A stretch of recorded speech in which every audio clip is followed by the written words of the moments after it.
Um, being a cultural and a social scientist, I think there are some traumas in our community that lead us to mediocrity. I look at the breakdown of the family unit. I look at the glamorization of violence and the very um, liberal attitudes towards sex. How we don't couple, we don't do families any longer.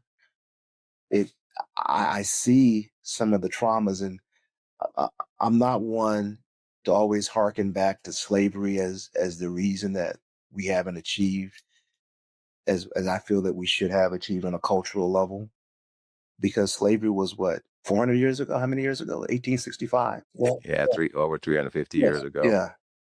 So we have to be accountable, and I think we've lacked a lot of cultural accountability. When other people look at our culture and they say we have violent communities, and then we always go back to poverty, and we make excuses as why there's violence in our community, it doesn't negate the fact that our communities are more violent. I grew up in a very violent community, and it wasn't poverty because were poor, so we had that should have been a kinship, but there was violence, and I don't know where that comes from. I still struggle with that.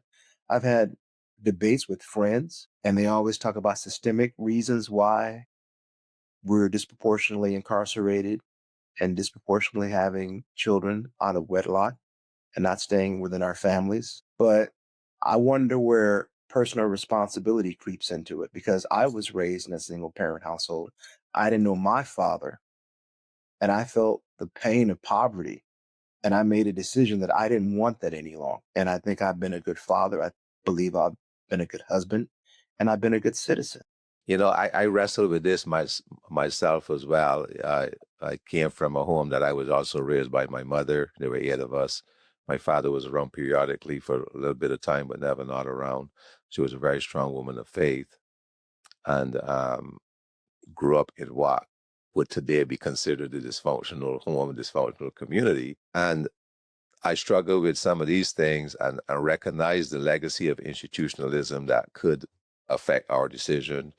And I actually had a point in my life where I realized that some of the decisions that I was making because they were normative within the society in which I live, right? I don't know if that makes sense. And then I had to come to the conclusion, with the help of other people, I believe that God put people in my life to help me to confront that and say, do you have to make that decision just because it's normative in your community? Or can you make a better decision? And here's other or another decision, and to sort of break that cycle.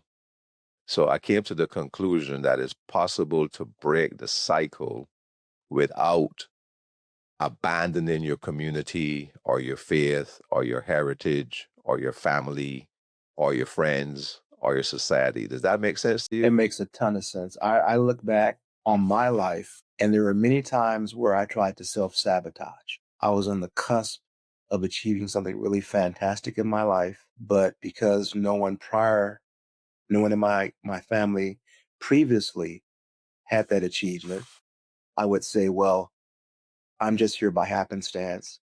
I really don't deserve this success.